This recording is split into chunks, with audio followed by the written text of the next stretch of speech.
Top Agrar Systemvergleich. Grubber und Scheibeneggen-Grubber-Kombination im Vergleich. Eine Scheibenegge braucht Geschwindigkeit, ein Grubber Zugkraft. Ist die Kombination dieser beiden Geräte daher überhaupt sinnvoll? Wir haben das im letzten Jahr zusammen mit Amazone ausprobiert. Wir stellen Ihnen hier den Grubber Zenius und die Kombination Zeus vor und geben Einblicke in die Messergebnisse. Der 5 Meter breite Zenius ist mit 17 Zinken ausgestattet. Der Strichabstand beträgt dann 29,4 cm. Amazone bewirbt den Zenius als Vierbalker. Streng genommen verteilen sich die Zinken aber auf 7 Balken mit unterschiedlichen Abständen. Der Durchgang an der engsten Stelle zwischen den Zinken beträgt 74 cm. Die Maschine hat eine Länge von 9,65 Metern. Die Zinken sind mit 2 ineinander liegenden Schraubenfedern mit einer Auslösekraft von etwa 600 Kilo gegen Überlast gesichert. Optional gibt es seit neuestem auch eine hydraulische Überlastsicherung mit ca. 800 Kilogramm Auslösekraft. Vorne führen 2 Stützräder und hinten der Nachläufer die Zinken in der Tiefe. Unser Testgrubber ließ sich vollhydraulisch einstellen. Das hat uns gut gefallen. Fährt man den Grubber ohne Walze, übernimmt das Fahrwerk die Tiefenführung.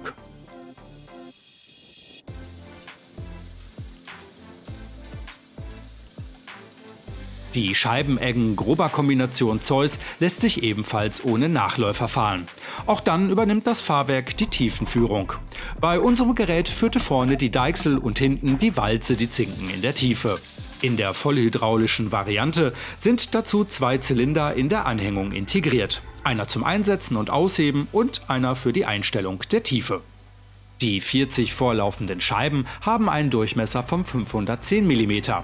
Die beiden Balken sind im Abstand von 85 cm positioniert. Die 12 Zinken des Zeus sind auf 4 Balken verteilt und erreichen einen Strichabstand von 41,3 cm. Der minimale Abstand zwischen 2 Zinken beträgt 65 cm. Durch die Vorzerkleinerung durch die Scheibenegge gab es aber auch hier keine Verstopfungen. Die Scharenspitzen und die Überlastsicherung sind mit dem des Zenius identisch. Der Grubber hinterließ durchweg höhere Bedeckungsgrade als die Kombi. Im Grünroggen konnte die 80er Schare auf 15 cm Tiefe den schüttfähigen Boden nicht auf voller Breite brechen. Hier hätte man Flügelschare montieren sollen. Diese Variante brachten wir dann auf der Gerstenstoppel mit ein.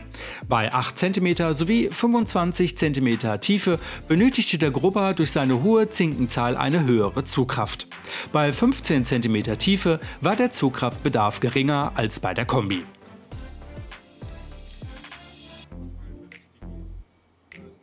Im gemulchten Maisstroh verstopfte der Grubber nicht. Wir konnten jedoch eine leichte Schwartbildung erkennen. Die Tendenzen der Zugkräfte und Dieselverbräuche waren mit denen der anderen Einsätze identisch.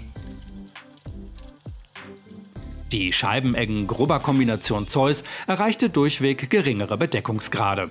Die Scheibenegge mischte die Organik besser in den Bearbeitungshorizont ein. Bei 8 cm und 25 cm Tiefe lief die Kombination leichter als der Grubber. Auf der Gerstenstoppel waren die Unterschiede hinsichtlich Zugkraft und Dieselverbrauch bei flacher Arbeit nicht mehr signifikant.